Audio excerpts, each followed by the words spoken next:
known in the United States as Chapter 11.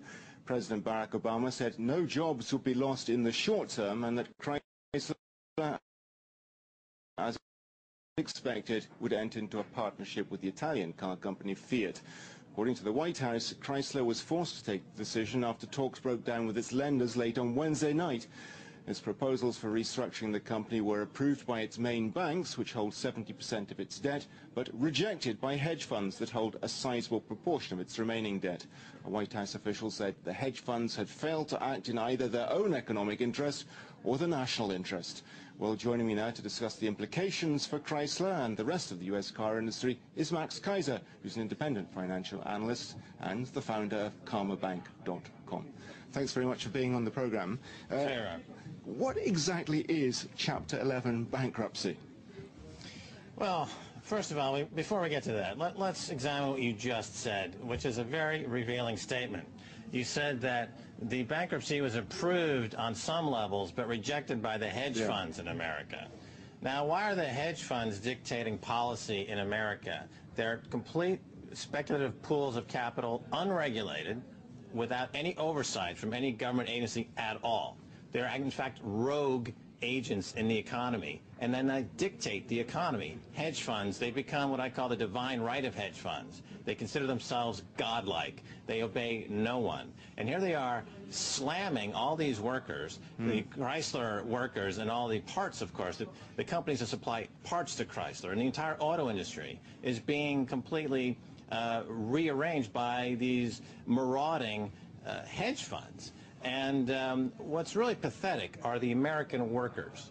The American workers are pathetic. They don't do anything to defend themselves. They just roll over and take it. America has become a nation of whining crybabies. They refuse to stand up for themselves, and the workers should be given no respect whatsoever. Now, to answer your question, what is Chapter 11? It's a way for Did they have no choice but to go for Chapter 11 once the hedge funds had decided not to play ball with Barack Obama's proposal? Well, you know, the hedge funds are saying that they make more money with Chrysler dead than alive because the hedge funds made bets that Chrysler would collapse.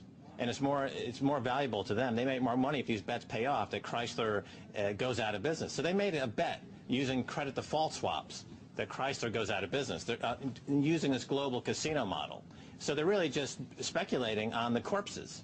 It's like the people back in, a lot of the brokers who were working in the Twin Towers during the 9/11 incident were actually making bets against airlines exploding. So they were making bets on their own demise. Here, hedge funds are making bets against the demise of Chrysler Workers. Yeah. So capitalism is now eating itself in America. It's swallowing itself. It's destroying itself because they're going after the last crumbs on the table as the American economy implodes. Okay, to go back to the original question, what does Chapter 11 protection? It's the two major bankruptcy scenarios are Chapter 11 and Chapter 7.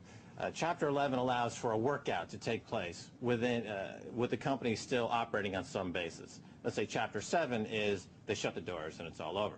So Chapter 11 allows for a workout to take place.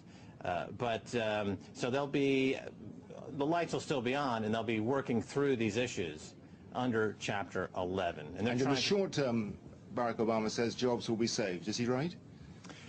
But these workers' jobs, the workers aren't getting any representation at all. I mean, they're going to fire millions of workers in the entire auto industry. Chrysler, Ford, General Motors. You know, Chrysler has something called Chrysler Financial, which is their lending arm. They want to merge that with General Motors' lending arm. Again, that's great for the banks, but the workers get nothing. The workers are just being completely X'd out of the equation.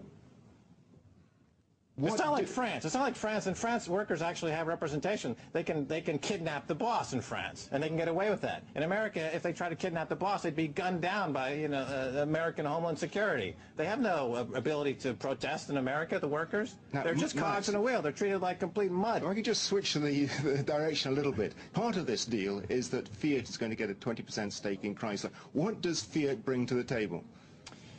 They bring the ability to offload a lot of debt on the international debt markets, basically. Behind the scenes, this is just a banking deal. I mean, Fiat They have a dealership involvement. They want to save their dealership to some degree.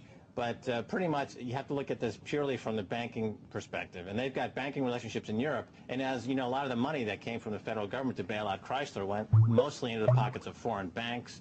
Fiat's connected to European banks. And so it's great for the bankers. And it cannot be said that this does anything for the workers.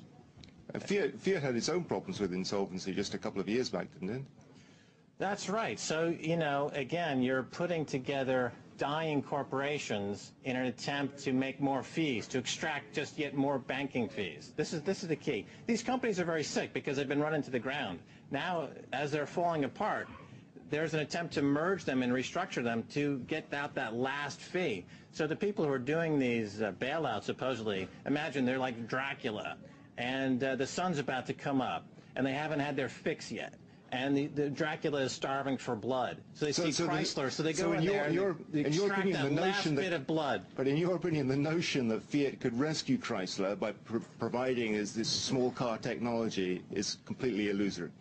No, because it's a drowning person trying to save another drowning person. They're all drowning because there's no representation of the people who are doing the jobs. They refuse to stand up and get any kind of say in this process. They're allowing the bankers and the hedge funds to tell them what they should do. And the bankers and the hedge funds, their interest, it has nothing to do with the workers' interest. They want to eliminate the entire middle classes in America because they're in the way of the bankers. They want to return to a two-tier economy with elites and proles.